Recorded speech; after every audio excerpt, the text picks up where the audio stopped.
नमस्कार दोस्तों, मैं हूं पंकज कुमार और आप देख रहे हैं ईट्रॉनिक्स।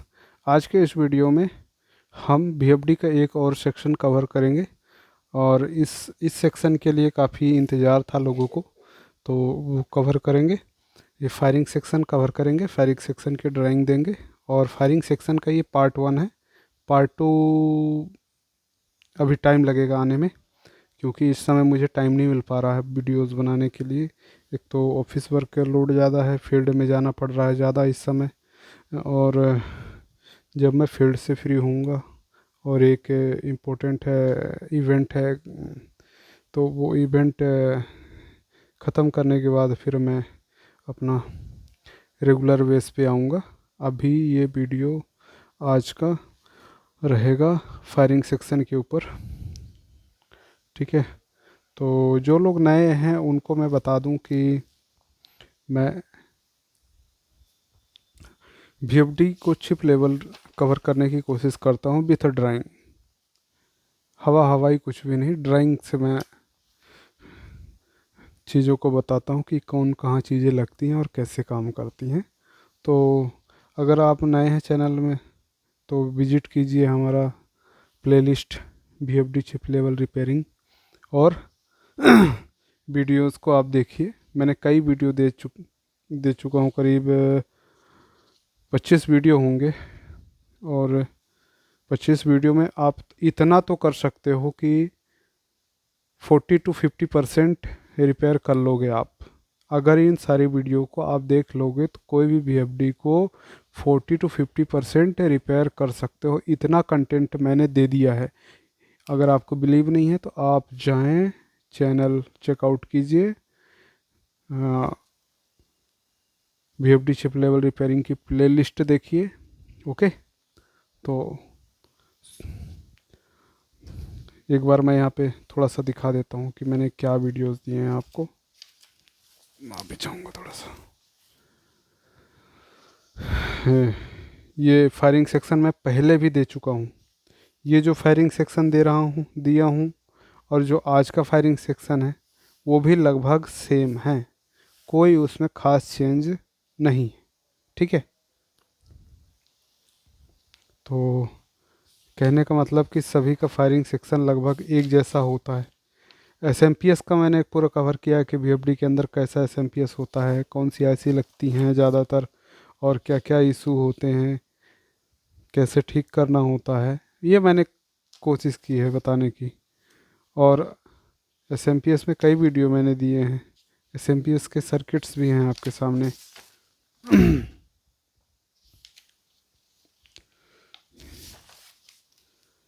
ये आउटपुट वोल्टेज डिटेक्शन सर्किट हमने दिया है। एनटीसी थर्मिस्टर टेम्परेचर मेज़र करने का सर्किट हमने दिया है। शंट रेजिस्टेंस करंट सेंस का मैंने दिया है। सॉफ्ट ये एमएफसी कैपेसिटर के बारे में बताया है, उससे क्या एरर आता है और क्यों ज़रूरी है। और ये भी एक बेसिक का वीडियो मैंने बताया है आपको। फ़ैन का सर्किट बताया है। आईजीबीटी ये भी करंट सेंस कंपरेटर के थ्रू बताया है। करंट सेंस ये भी है। ये मैंने सॉफ्ट स्टार्ट सर्किट बेसिक से कैसे काम करता है वो मैंने कवर किया है। सॉफ्ट स्टार्ट का एक और circuit different type delta VFD का बताया है मैंने। Voltage to frequency converter IC AVI वाला, अगर काम ना करे तो आपको क्या करना होगा वो सब मैंने बताया है।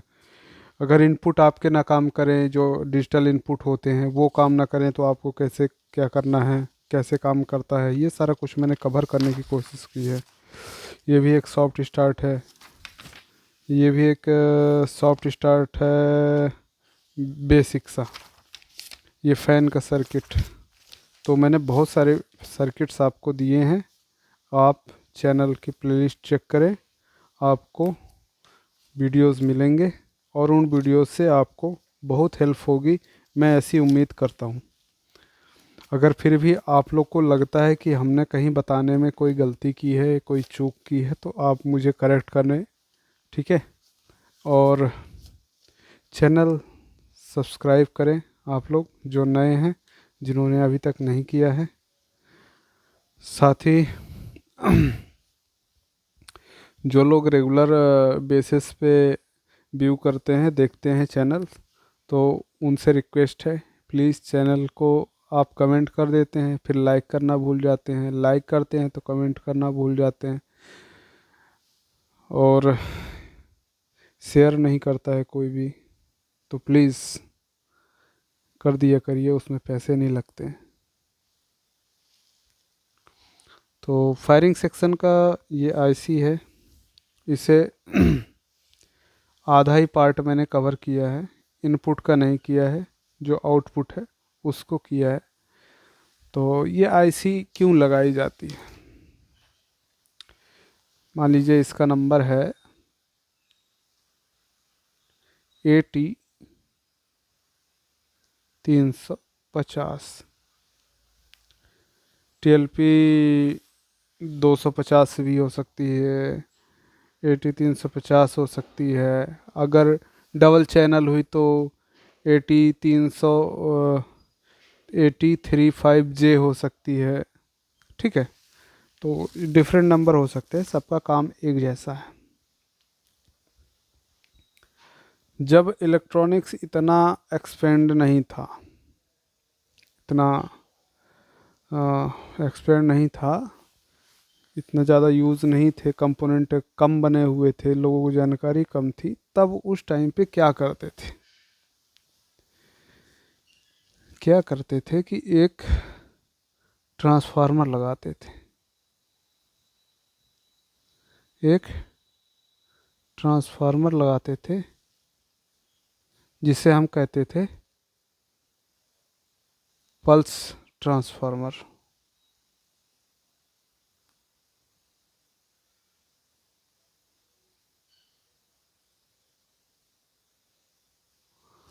पल्स ट्रांसफार्मर, उसमें क्या होता था कि जो इधर सप्लाई दी जाती थी, जो इधर फ्रिक्वेंसी आती थी, वही फ्रिक्वेंसी को सेम वोल्टेज पे सेकेंडरी में ट्रांसफ़र कर देता था। मान लेते थे ये प्राइमरी है और ये सेकेंडरी है, तो वहाँ पे प्राइमरी में फ्रिक्वेंसी टाइप मतलब फ्रिक्वेंसी दी जाती थी, और आउटपुट में हमें फ्रिक्वेंसी सेम मिलती थी। बस ये एक दूसरे को आइसोलेट करते थे, आइसोलेट करते थे, ठीक है। तो ये आइसोलेट करते थे, ये कोर लगी थी, मैग्नेट लगा था, ये सब कर करके करते थे, ठीक है। वो भी एक बेस्ट तरीका था, ठीक है। लेकिन आजकल अब जो है इसी मेथड को इलेक्ट्रॉनिक में पूरी तरह शिफ्ट कर दिया गया है। तो ये आईसी लगी हुई है जिसमें इधर एलईडी लगी होती है और ट्रांसमीटर, और इधर एलईडी एक रिसीवर टाइप का सिस्टम होता है जो इधर के सिग्नल को इधर भेजता है। डायरेक्टली कहीं नहीं कनेक्ट होता, ये कनेक्ट होता है लाइट के थ्रू, ये कनेक्ट होता था मैग्नेट के थ्रू, ओके। ये आईसी आइसोलेट करने का काम करती है। ये इधर इधर हाई वोल्टेज होते हैं, आपको पता है कि 600 वोल्ट होते हैं वीएफडी के आईजीबीटी पे, यहाँ पे 600 वोल्ट के करीब रहते हैं। और जो एमसीयू कनेक्ट होगा पीछे, वो एमसीयू 5 वोल्ट पे काम करता है। अगर किसी कारणवश रिवर्स एमसीयू तक चला गया तो एमसीयू खराब होगा, और उसमें लगे और भी कंपोनेंट होते हैं, वो खराब होंगे। तो भारी डैमेज से बचने के लिए, ये आइसोलेशन के लिए ये आईसी लगाया जाता है, ठीक है। इस आईसी के अंदर ट्रांजिस्टर बने होते हैं जो कि टीएल टाइप से वर्क करता है। कहने का मतलब कि ये जो यहाँ ट्रांजिस्टर लगा होगा, वो इस गेट पे एक बार पॉजिटिव भेजेगा भेजेगा, फिर रुक करके निगेटिव भेजेगा, ठीक है। निगेटिव चलेगा थोड़ी देर, फिर पॉजिटिव आएगा। तो जो इस तरह का सीक्वेंस है वो इस आईसी के अंदर लगे ट्रांजिस्टर का काम होता है। ठीक है, ट्रांजिस्टर इस तरह से काम करते हैं इसके अंदर। और यहाँ पर जो फ्रिक्वेंसी, जो स्विचिंग आएगी, जो पल्स आएगी, वो भी इस प्रकार की होगी। ठीक है। इधर क्या है, एक लाइट लगी हुई है। ठीक है, इधर एक लाइट लगी हुई है, एलईडी। ये एलईडी तो ऑन, पॉजिटिव में ऑन होगी, निगेटिव में ऑन नहीं होगी। निगेटिव में ऑन नहीं होगी तो ये गेट ऑफ कैसे होगा? इस गेट को ऑफ करने के लिए ये डिस्चार्ज रेजिस्टेंस लगाई गई है, और कुछ इसमें फ्रिक्वेंसी एरर होता है, जो माइनर इस तरह की फ्रिक्वेंसी होती है डीसी के साथ, हल्का सा नॉइज़ कहोगे आप इसे। इस तरह के नॉइज़ को रिड्यूस करने के लिए ये कैपेसिटर लगाए जाते हैं। ठीक है, तो इन कैपेसिटर को भी लगाना बहुत ही ज़रूरी होता है, ये नॉइज़ को रिड्यूस करते हैं। ठीक है, और ये है जीनर डायोड, जो दो जीनर लगे हुए हैं। इनका काम ये है कि अगर गेट पे ज़्यादा वोल्टेज आ जाए तो उस वोल्टेज को गेट से सोर्स में भेजने का काम, गेट टू सोर्स भेजने का काम कौन करता है? ये जीनर करते हैं। ठीक है, अभी मैं आपको सर्किट में भी दिखाता हूँ कौन से कंपोनेंट कहाँ लगे हुए हैं। और ये जो 8 नंबर पिन है, यहाँ सप्लाई आएगी एसएमपीएस से डायरेक्ट, यहाँ और यहाँ वीसीसी भी। तो यही एक बेसिक सा सर्किट होता है, मैंने पहले भी दिया है। पहले भी यही सर्किट दिया है मैंने। ये देखें, ये भी आउट हुआ, 22 ओम की रेजिस्टेंस लगी है, फिर ये जीनर था, जीनर कनेक्ट है, कैपेसिटर कनेक्ट है और रेजिस्टेंस कनेक्ट है। ये है फ्रिक्वेंसी रिड्यूस करने के लिए, ये है डिस्चार्ज के लिए, डिस्चार्ज को कंफर्म करने के लिए ये लगाया गया है। ये कंफर्म कर देगा कि हाँ डिस्चार्ज हो रहा है, इसके गेट ऑफ हो रहा है जब इधर से सिग्नल नहीं आए। ठीक है, तो वही चीज़ इधर भी लगी हुई है। हमने जीनर को यहाँ से यहाँ दिखा दिया है, और इसने एक लगा के यहाँ पे कर दिया है, बात उतनी ही है। तो अभी मैं आपको दिखा देता हूँ डायरेक्टली। ये वीडियो एडिट वगैरह मैं कुछ नहीं करूँगा, चुपचाप अपलोड करूँगा, पार्ट 2 अलग करूँगा मैं, क्योंकि इधर का भी एक अलग कहानी है, इनपुट का भी और आउटपुट की एक कहानी बता दिया हूँ। तो आइडेंटिफाई करा देता हूँ सर्किट। ये जो कैपेसिटर लगे हुए हैं, इन ये कैपेसिटर लगे हैं एसएमपीएस के आउटपुट में। इस एसएमपीएस के आउटपुट से डायरेक्ट सप्लाई इन आईसी को आती हैं पिन नंबर 8 में और पिन नंबर 5 में। ये भी टेस्ट कराऊं? टेस्ट क्यों नहीं करवा पाऊंगा? क्योंकि प्रिंट इधर कहीं दिख नहीं रहे हैं, वो इधर से सोल्डरिंग करने पड़ते हैं। यहाँ पीछे से सोल्डरिंग करोगे कैपेसिटर के पास से, तब आपको मिलेंगे। फिर भी मैं कुछ तो दिखा देता हूँ जो पॉसिबल होगा।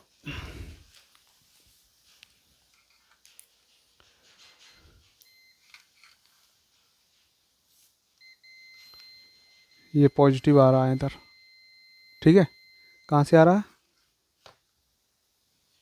इस डायोड से, ठीक है। अब डायोड में निगेटिव पॉइंट होता नहीं, निगेटिव के लिए नीचे लगाना पड़ेगा, तो सोल्डरिंग करनी पड़ेगी। वो सब नहीं है, हो सकता है अभी इस तरह से वीडियो में, तो वो मैं नहीं दिखा रहा हूँ। बट ये जो ग्राउंड है वो भी यहीं से आया हुआ है कैपेसिटर से, और पॉजिटिव भी कैपेसिटर से आया हुआ है। ओके, डन इतना। अब है ये वाली रेजिस्टेंस, ये गेट रेजिस्टेंस होती है, हाँ। तो ये है रेजिस्टेंस 10 ओम की, ठीक है। फिर ये वाला कैपेसिटर, तो ये कैपेसिटर ये है, ये इधर ये नेगेटिव के साथ आ रहा है और इधर ये पॉजिटिव के साथ। कहाँ पे इन ये आ रहा होगा सोर्स इसके साथ। तो कहने मतलब इधर गेट है, इधर सोर्स है, गेट सोर्स, गेट सोर्स, ठीक है ना। तो ये गेट है और ये सोर्स है, और ये कैपेसिटर 103 का इधर से आया हुआ है 8 नंबर पिन से, 8 नंबर पिन ये है, और ये वाला कैपेसिटर है इधर से यहाँ पे आ रहा होगा, और यहाँ से ये यहाँ आया, तो ये यहाँ से आया और इधर 8 पिन से आया, और ये कॉमन होके सोर्स पे चला गया। तो ये दोनों कॉमन पॉइंट हैं और ये सोर्स पे आया हुआ है। ओके, फिर ये रेजिस्टेंस, ये रही, ये 1 किलो ओम की रेजिस्टेंस है। इसकी वैल्यू मैंने इसको बाहर करके चेक करके आपको डाटा दे रहा हूँ, गलत डाटा नहीं है। फिर एक ये कैपेसिटर है जो कि सोर्स और गेट से लगा हुआ है, तो ये सोर्स से हो गया और ये गेट से हो गया, तो सोर्स और गेट से लगा हुआ है, ठीक है। और ये है जीनर, ये 3 पिन का जीनर है ट्रांजिस्टर की शक्ल पे। ये ट्रांजिस्टर मत समझिएगा आप इसको, ये जीनर है। और ये जीनर का इससे कनेक्ट है, ये पिन NC है, नॉट कनेक्टेड है। ये तीसरी पिन जो है नॉट कनेक्टेड है, 1 और 2 ये यहाँ से कनेक्टेड है डायरेक्टली, और फिर ये पिन यहाँ से कनेक्टेड है, यानी इससे सोर्स से, ये सोर्स से कनेक्टेड है और ये गेट से कनेक्टेड है। तो ये सोर्स से कनेक्टेड है और ये गेट से कनेक्टेड है, और इन दोनों की पिन आपस में ये जुड़ी हुई हैं, ठीक है। तो इसमें बस इतना ही है। तो जब भी हम नया IGBT लगाते हैं तो क्या करते हैं कि यहाँ पे गेट वोल्टेज चेक करते हैं। यहाँ 9 वोल्ट के करीब आता है और यहाँ करीब 30 वोल्ट के करीब आएगा, ठीक है। तभी ये समझें कि सर्किट ठीक है। और अगर अगर अगर एक चीज़ मुझे अभी याद आ रही है, अगर इसके यहाँ पे शॉर्ट सर्किट आ रहा है, वोल्टेज ड्रॉप हो रहा है, आपको 10-12 वोल्ट या 5 वोल्ट या कम बढ़ती होते हुए मिलते हैं, तो आपको ये समझना है, ये भी हो सकता है कि ये IC इंटरनली शॉर्ट हो गया हो, जिसके कारण आउटपुट में लोड पड़ रहा है। लोड पड़ने के कारण ये जो शंट रेजिस्टेंस लगी हुई हैं SMPS में, ये रेजिस्टेंस इसको सिग्नल देंगी IC को। तो ये IC क्या करेगा, ऑफ होगा, ऑफ कर देगा स्विचिंग। जब स्विचिंग ऑफ कर देगा तो पूरा VFD डेड पड़ जाएगा, पूरा VFD डेड पड़ेगा, और फिर थोड़ी देर बाद ये फिर से रीस्टार्ट होगा और चलने की कोशिश करेगा। लेकिन यहाँ लोड बढ़ेगा, लोड बढ़ने से ये रेजिस्टेंस के थ्रू इसको सिग्नल मिलेगा IC को, और ये IC फिर ऑफ होगा। तो ये साइकिल बार बार चलेगी।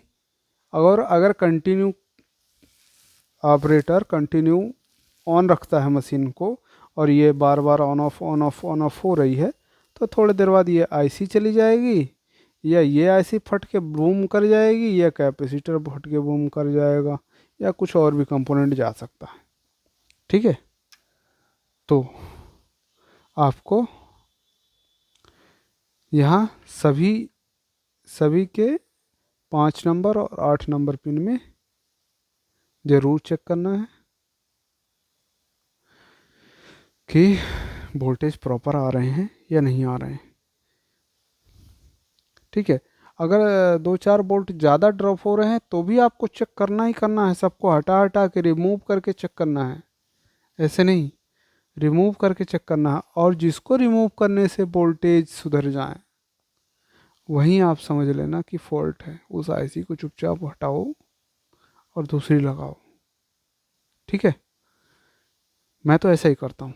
अब आप कैसा करते हैं कमेंट करके ज़रूर बताइएगा। तो मिलते हैं नेक्स्ट वीडियो पे, जो कि होगा इनपुट साइड का। मैंने इस आईसी के आउटपुट साइड का गेट तक हमने कवर किया है। ठीक है, अब फिर इसे कवर करेंगे पूरा एमसीयू तक। ठीक है, तो जब एमसीयू का पार्ट होगा तो नहीं, इसको तो कवर करा देंगे क्योंकि ये बहुत ही बेसिक चीज़ है, तो इसको मैं कवर कराऊंगा और आपके लिए इम्पोर्टेंट है, क्योंकि आई यही मॉड्यूल आईजीबीटी मॉड्यूल ही सबसे महंगा पार्ट होता है ड्राइव के अंदर। अगर वो आपको लगाते वक्त ख़राब हो गया तो आप परेशान हो जाएंगे। ठीक है, तो मिलते हैं नेक्स्ट वीडियो में। Thanks for watching. लाइक और सब्सक्राइब ज़रूर करें।